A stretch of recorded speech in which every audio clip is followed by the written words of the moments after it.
Assalamualaikum warahmatullahi wabarakatuh. Sebelumnya kita sudah membahas hukum 1, 2, dan 3 Newton. Sekarang kita akan membahas macam-macam gaya dan aplikasinya. Yang pertama yang akan kita bahas yaitu gaya sentuhan ya. Dua benda atau lebih yang bersentuhan satu dengan yang lain sesungguhnya saling mengerjakan gaya satu terhadap yang lain. Gaya-gaya ini merupakan perwujudan atau akibat keberadaan gaya-gaya listrik dan magnet yang tergabung sebagai satu kesatuan gaya, yakni gaya elektromagnetik ya. Nah, ketika dua buah benda bersentuhan, terjadilah interaksi antara molekul-molekul penyusun kedua benda itu yang berada di permukaan masing-masing benda tersebut ya.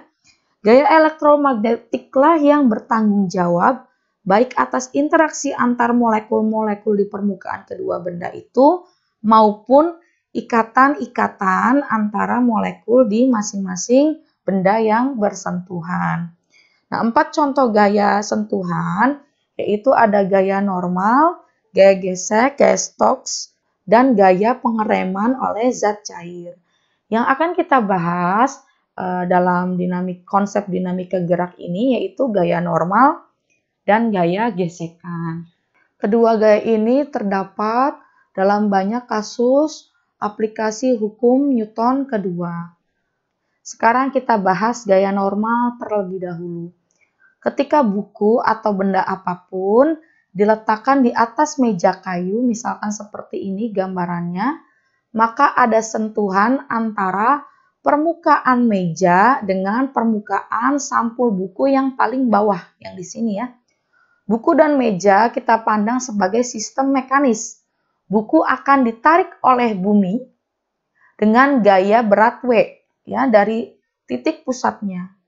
Maka buku akan menekan permukaan meja dengan gaya W aksen ya akibat reaksi terhadap gaya berat yang dilakukan oleh gravitasi.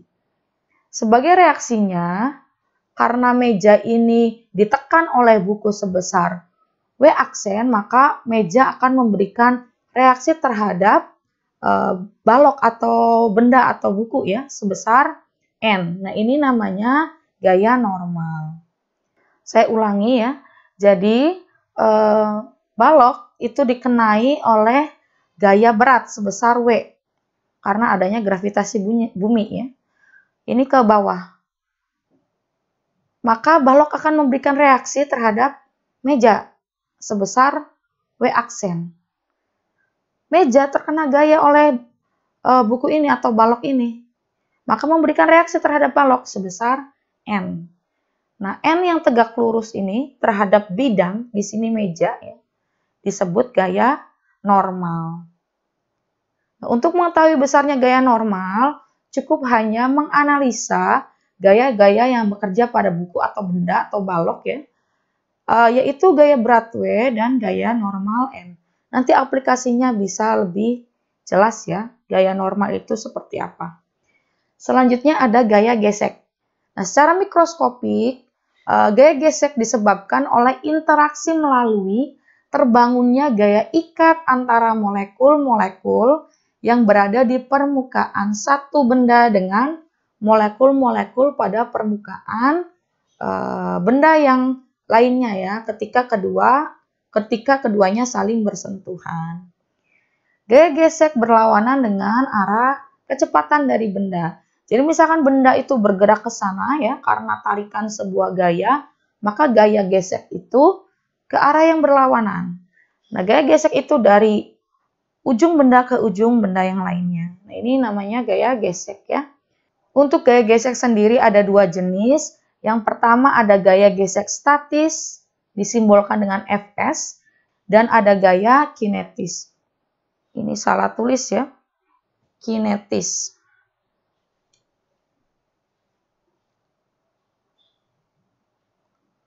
Kinetis. Disimbolkan dengan Fk. Besarnya gaya gesek statis ketika mencapai nilai maksimum Fs max ya, S di sini menunjukkan statis, Max di sini menunjukkan maksimum sama dengan mu S dikali N. Mu S adalah koefisien gesek statis. Sedangkan N adalah gaya normal ya. Gaya normal ke sini berarti gaya normal itu selalu tegak lurus dengan bidang ya. Nah, ini saya catat di sini, saya tambahkan ya. Gaya normal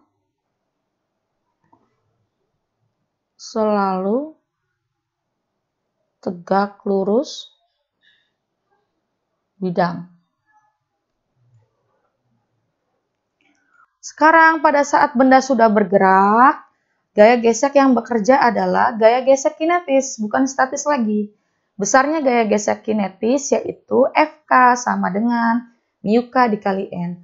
Fk di sini gaya gesek kinetis, F di sini menunjukkan friction ya, atau gesekan.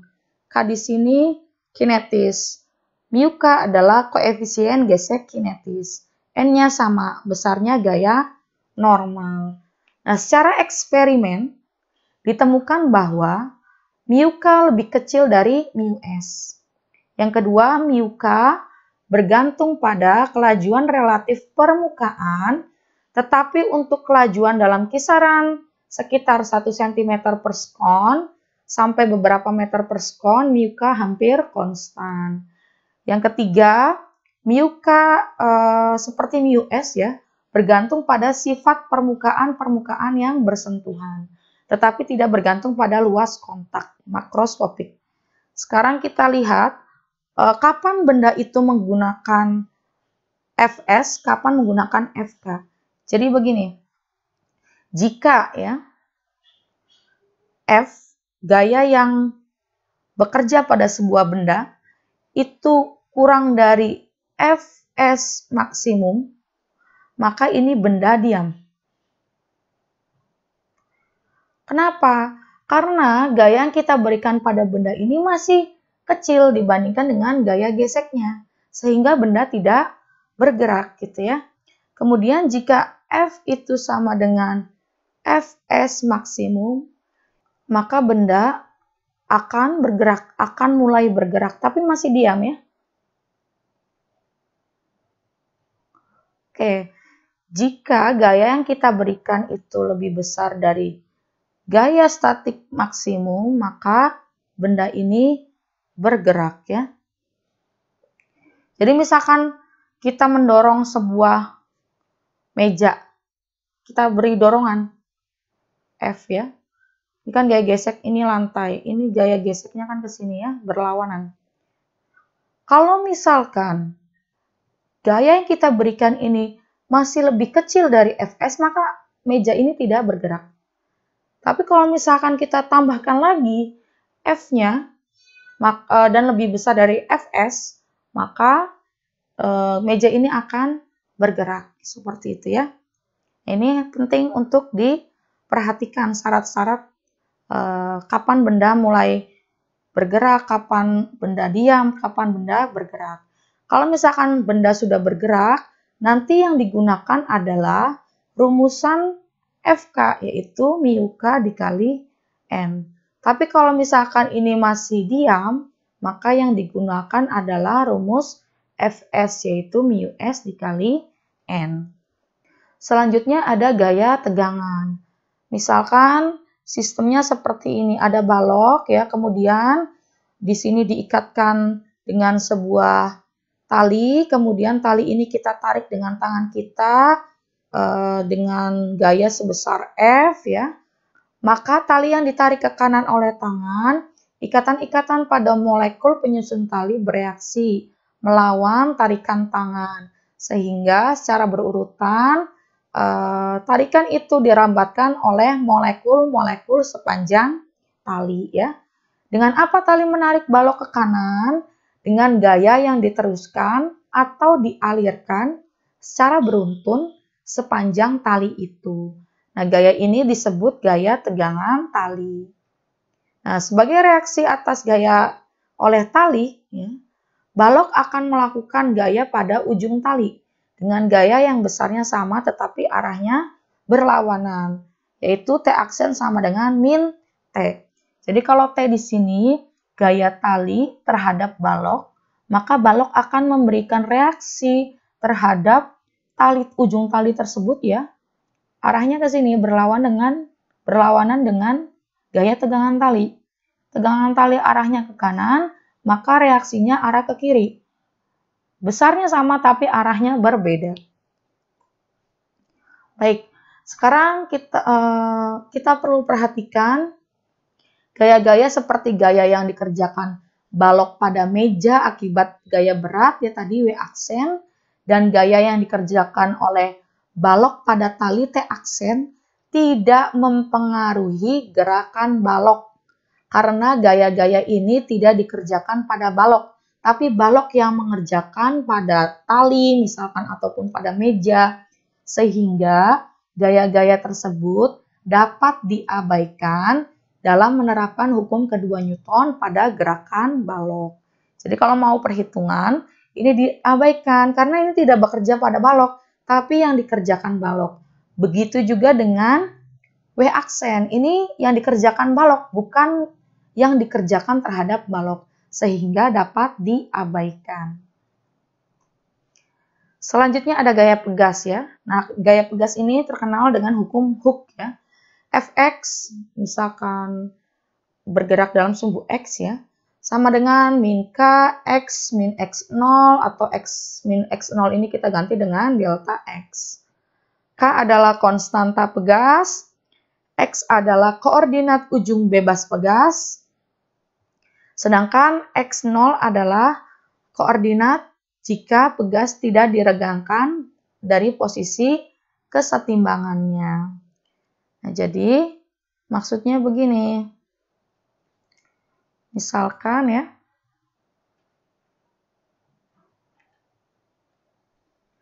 ini ada pegas ya. Posisi setimbangnya di sini. Kemudian diregangkan, tarik gitu ya pegasnya.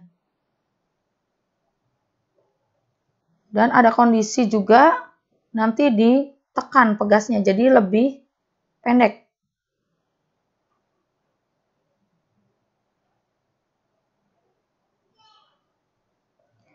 Kondisi di awal adalah kondisi setimbang. Ketika balok tidak diberikan gaya eksternal. Jadi di sini ini kondisi setimbang. Ini X0 ya. Ini kondisi setimbang. Nah, jika balok ini diregangkan ya, ditarik ke sini, maka ada namanya gaya pemulih. Gaya pemulih itu ya ini tadi ya. Hukum Hooke tadi. Ini Fx. Ini kan kita beri ke sana, kita tarik gitu ya. Maka gaya pemulihnya itu ke arah berlawanan. Karena gaya pemulih itu gaya yang cenderung memulihkan atau mengembalikan pegas ke konfigurasi awalnya atau setimbangnya. Nah, ini di sini awalnya X0, kemudian di sini ada X. Oke ya, X di sini nilainya lebih besar dari X0. Jadi ketika X dikurangi X0, ini hasilnya positif. Sedangkan ketika kita beri penekanan terhadap balok, maka gaya pemulihnya itu ke sana. Ya. Ini Fx-nya, gaya pemulihnya. Karena kondisi setimbangnya seperti ini. Kalau ini kan lebih ke kiri, maka dipulihkan ke kondisi setimbangnya.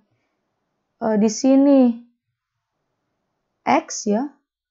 Kemudian kondisi setimbangnya di sini. X0 dari sini ya. Anggap saja lurus. Maka di sini X min X0-nya negatif. Maka di sini dijelaskan, tanda negatif dalam rumus menunjukkan jika pegas diregangkan, yang ini diregangkan, yang ini diregangkan. Kalau yang ini ditekan.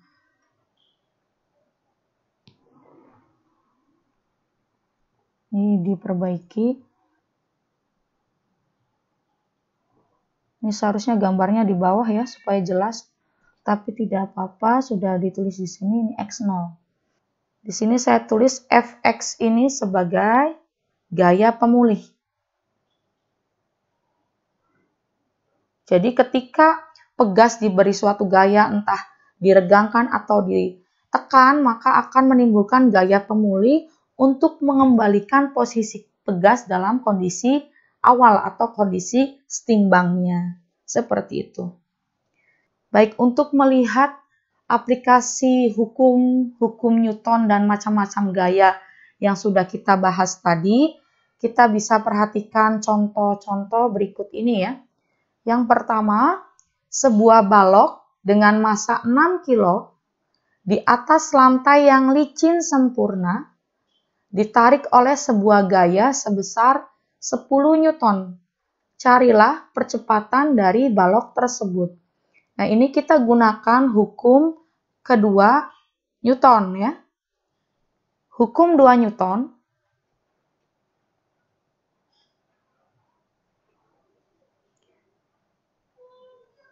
Sigma F sama dengan M dikali vektor A ya. Ini karena gaya dan percepatan itu vektor. Maka kita beri tanda vektor. Kita lihat nomor 1. Sebuah balok ya. Dengan massa 6 kg di atas lantai yang licin, ini misalkan lantai ya. Ditarik oleh sebuah gaya dengan besar 10 Newton. Carilah percepatan dari balok tersebut ya. Kita lihat di sini ada kata-kata bahwa lantainya itu licin. Kalau licin maka licin sempurna, maka dianggap tidak ada gesekan ya. Tidak ada gesekan. Maka sistemnya hanya ini gitu ya. Ini benda bergerak ke sana karena ditariknya ke arah kanan. A-nya ke sana. Ini M massanya 6 kilo ya. Baik, kita gunakan hukum kedua Newton. Hukum kedua Newton itu sigma F vektor sama dengan M dikali A vektor. Karena ini bergerak ke arah horizontal, maka yang ada hanya sumbu X. Ini kan kalau misalkan kita uraikan ke dalam komponen-komponennya ya, Fy sama dengan M dikali A ya. Sigma F X sama dengan M dikali AX. Karena ini hanya bergerak ke arah X, kita gunakan yang ini ya. Sigma F X sama dengan M dikali A. Cukup A saja. Karena tidak ada percepatan yang lain kan. Baik, F-nya di sini hanya ada F sama dengan M dikali A. Ini sebenarnya kita harus menggambarkan semua gaya yang bekerja pada benda ya. Ini ada gaya berat ya. W di sini karena bersentuhan dengan lantai ada gaya normal. Ini anggap saja tegak lurus ya. Baik, ini kan yang ke sumbu Y, sigma Fy sama dengan M dikali A. AY ya. Tapi di sini tidak ada gerakan ke arah sumbu Y. Balok ini hanya bergerak ke kanan. Maka di sini 0. Fy-nya yang ke atas itu positif, ke bawah negatif, kanan positif, kiri negatif. Maka N dikurangi W. N sama dengan W. Dan ini tidak digunakan. Ya, kita hanya yang dicari itu butuhnya A. Maka kita langsung ke sini saja. F-nya itu 10. M-nya 6, di sini A. Maka A sama dengan 10 per 6. Kita perkecil ini dibagi 2, ini dibagi 2. 5 per 3 meter per sekon kuadrat. Nah, ini kalau kita cari di sumbu Y tidak digunakan. Ya, langsung ke sini saja. Tapi tidak masalah, ini untuk konsep. Itu untuk nomor 1. Kasusnya masih simpel ya. Sekarang kita masuk ke nomor 2. Dua anak yang berada di atas kereta luncur ya, ditarik melewati tanah yang diselimuti salju. Kereta luncur ditarik dengan tali yang membuat sudut 40 derajat dengan horizontal. Anak-anak tersebut memiliki massa gabungan, kedua anak ya, massanya kalau digabungkan 45 kilo, dan kereta luncur memiliki massa 5 kilo. Koefisien gesek statis dan kinetiknya, mu S 0,2 dan mu K 0,15. Carilah gaya gesekan yang dikerjakan tanah pada kereta dan percepatan anak-anak serta kereta jika tegangan tali 100 dan 140. Baik, sekarang kita gambarkan. Ini misalkan langsung saja ya sistemnya. Ini ada anak-anak dan kereta luncurnya. Massa gabungannya itu menjadi 49 ya. Karena massa anak-anak 45 dan massa kereta luncurnya 5, jadi di sini massanya itu 49. 49. Kita gambar dulu gaya-gaya yang bekerja pada sistem. Di sini ada W. Kemudian kalau ini tanah ya, maka ada gaya normal. Ke sini ya, tegak lurus dengan tanah. Sebesar N. Tadi ada tali di sini, maka ada gaya tegangan tali ya ke arah sini. Nah, ini T. Sudutnya tadi 40 derajat. Kemudian ada gaya gesek. Gaya gesek di sini kita tulis F saja ya, karena belum tahu itu gaya gesek kinetis atau statis. Sebenarnya gaya gesek itu dari ujung sini sampai sini, tapi untuk supaya simpelnya kita tulis begini saja. Nah, ini F ya. Arahnya berlawanan dengan arah gerak dari benda. Baik, sekarang kita lihat ya, untuk kasus nomor A. Tegangan tali 100 ya. T sama dengan 100 Newton.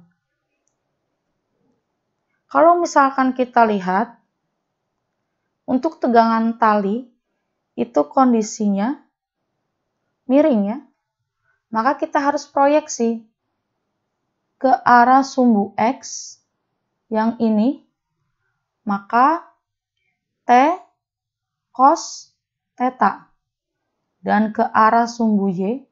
Jadi kalau gaya-gaya yang miring harus diproyeksi ya, supaya satu arah dengan sistem. Ini T sin theta. T sin theta itu TY, T cos theta itu TX. Kenapa TY itu T sin theta dan TX itu T cos theta? Ini masuk ke Pythagoras lagi. Di sini ada theta 40. Di sini ada siku-siku ya. Dan di sini TX, kita contohkan TX. Maka cos theta itu sama dengan samping dibagi miring. TX per T. Maka TX sama dengan T cos theta ya. TX itu berarti tegangan tali di sumbu X. Begitu juga dengan TY ya. TY. Ini kita proyeksi sudutnya ada di sini. Ini siku-sikunya, maka ini TY. TY ini depan. Maka sin theta sama dengan depan per miring. TY sama dengan ke sini kan? T sin theta. Gitu ya. Ingat, kalau misalkan ada gaya yang tidak searah dengan sumbu X atau Y ya, maka harus diproyeksi. Kita langsung masuk ke perhitungan. TY sama dengan T sin theta. T-nya itu 100 sin 40 derajat. 100 sin 40 derajat itu sekitar 0,64 ya. Jadi nilainya 64 Newton. Nah ini kalau gaya, apapun simbolnya, kalau judulnya itu gaya, maka satuannya Newton. Gaya gesek, gaya tegangan tali, gaya berat, gaya pemuli, itu satuannya Newton. Jadi apapun simbolnya, kalau namanya gaya, satuannya sama, Newton. Kemudian ada TX. TX, T cos theta. T-nya 100, cos 40, ini 100, cos 40 sekitar 0,77, ini 77 Newton. Sekarang kita langsung masuk ke hukum kedua Newton. Kita bahas yang sumbu Y terlebih dahulu. Sigma Fy sama dengan M dikali A. Karena tidak ada yang bergerak ke arah atas, maka A-nya 0. Gaya-gaya yang bekerja pada sumbu Y itu ada N, ada T sin theta, dan ada W. Yang ke atas nilainya positif, yang ke bawah nilainya negatif. Maka di sini N plus T sin theta min W sama dengan M dikali 0. N plus T sin theta, W itu massa dikali gravitasi, ini 0 ya. Maka N gaya normal sama dengan Mg dikurangi T sin theta, pindah ruas. Kalau pindah ruas tandanya berlawanan ya. Kemudian kita masukkan nilai-nilainya. Mg itu 49 dikali 10. T sin theta tadi sudah ada 64 ya. Di sini 490 dikurangi 64 sama dengan 26 ya. 26 Newton.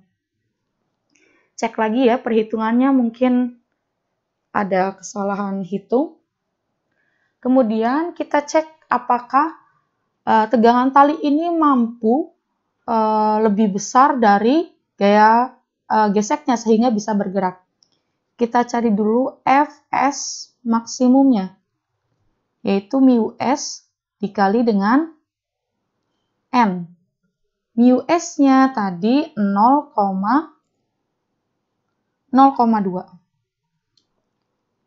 0,2 dikali N. N-nya 426. Hasilnya yaitu sekitar 85,2 Newton. Nah, kita lihat di sini. Tx-nya itu 77. Sedangkan Fs-nya, Fs kan ke sini, F ke sini. Tx ke sini. Ternyata Tx itu masih kurang dari Fs maksimum. Sehingga anak dan keretanya belum bergerak alias diam gitu ya.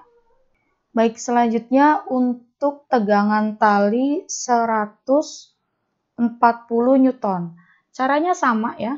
Kita cari dulu Ty-nya, T sin theta, tapi T-nya kita ganti dengan 140 sin 40 derajat, sekitar hasilnya 90 Newton ya. Kemudian ada Tx, yaitu T cos theta sama dengan 140 cos 40, hasilnya 107 Newton ya.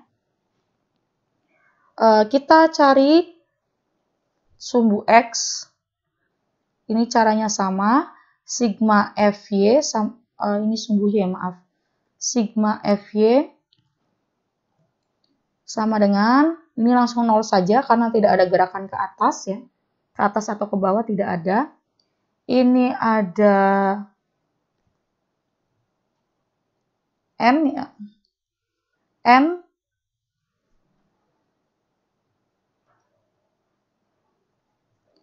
N plus TY min W sama dengan 0. Kemudian N sama dengan W-nya M kali G min TY ya. Ini sama.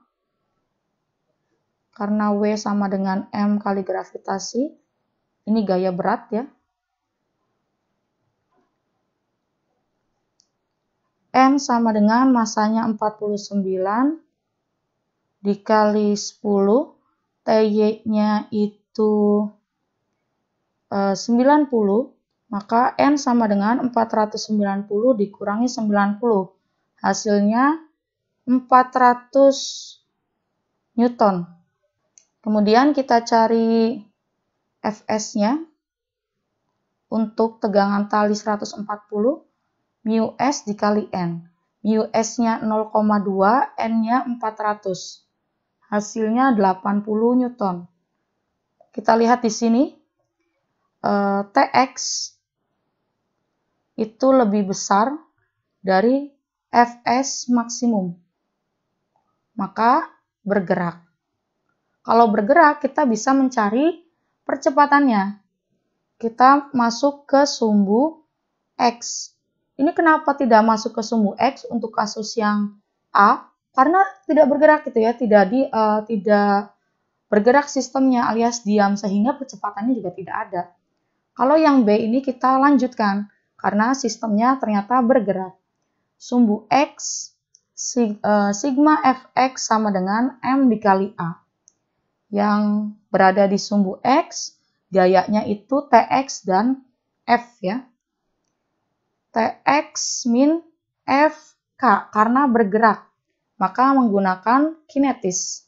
Untuk pengecekan menggunakan Fs maksimum. Untuk perhitungan ketika benda bergerak menggunakan Fk. M dikali A. Tx-nya 107, Fk-nya mu K dikali N, M-nya 49 dikali A. 107 min mu K di soal itu 0,15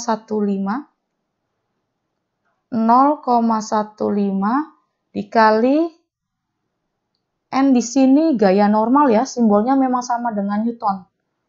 Gaya normal. Nanti disesuaikan dengan deskripsi saja. N di sini bukan Newton tapi gaya normal. 0,5 dikali 400. Ini 49A ya. Maka 107 min ini 60 ya. 49A.